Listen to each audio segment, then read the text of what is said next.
What if I told you that the most critical tool in your SRE toolkit isn't some newfangled technology, but an ancient philosophy? Today, we're talking about how to master the one system you actually have total control over, yourself. You know that feeling, right? It always starts with that one alert, the one that makes your heart sink.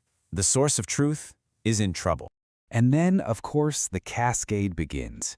Your whole orchestration layer starts to wobble. You see that dreaded crash loop backoff status popping up everywhere. Pods are just dying as fast as they're being created. The problem is spreading, and it is spreading fast.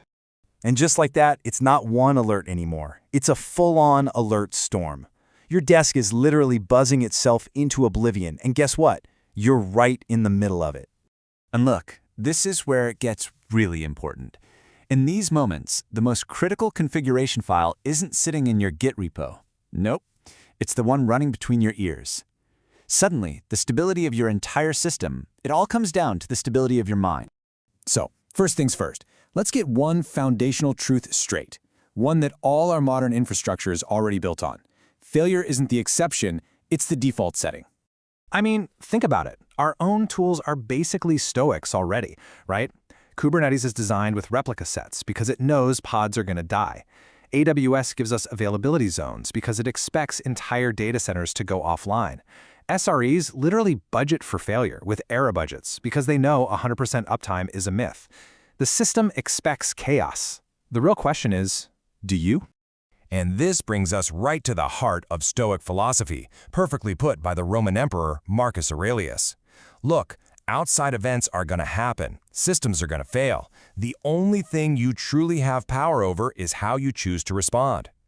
A server crashing is just a thing that happens. It's a neutral event. It's your panic, your frustration, your rushed, half-baked commands. That's what turns a simple failure into a 5-alarm fire. So how do you actually apply this when everything's burning down? Well, the Stoics gave us this beautifully simple and practical framework. It's called the dichotomy of control. Let's picture this. Us East 1 is just not having a good day. Now, you can't fix Amazon's fiber backbone. You can't do a thing about a regional power outage. Wasting even a single second of brain power on those things is pointless. So what can you control? Ah, now we're talking. You can use Route 53 to fail over traffic. You can hit the big red button on your multi-region disaster recovery plan. You can scale up read replicas somewhere else. You can communicate clearly to everyone who needs to know. You focus all your energy on the things inside your circle of influence. A panicked engineer trying to fix things they can't control is just noise. An engineer calmly following a process, pulling only the levers they can actually reach, that's the person who gets the service back online.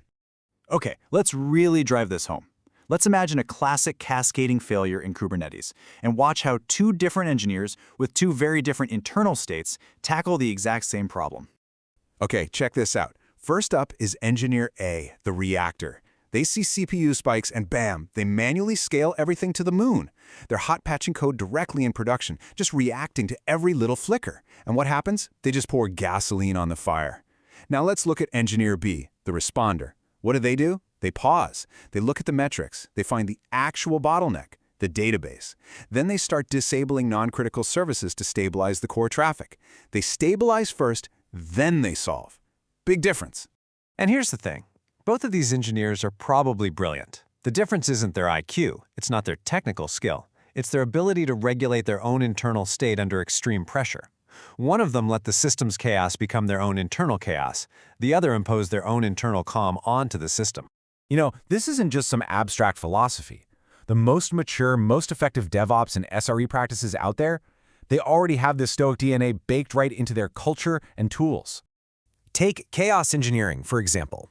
The old-school Stoics practiced something called premeditation of evils, imagining worst-case scenarios ahead of time to steal their power. Well, chaos engineering is just that, but with code. We are deliberately practicing for disaster to make it way less terrifying when it actually happens. I mean, we are killing pods on purpose. We're taking down whole regions, slowing down key dependencies, all to see how the system holds up. It's like a fire drill for your entire stack. So when the real fire happens, nobody freezes. You recognize the pattern, and you just run the playbook.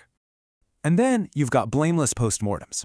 A blame culture asks, who broke this? Or whose fault was it? All that does is make people defensive and hide the truth. But a Stoic culture asks way better questions. It asks, What assumption did we make that turned out to be wrong? What signal did we miss? How do we make the blast radius smaller next time? It's a shift from punishing people to improving the system. It's really simple. Blame protects egos.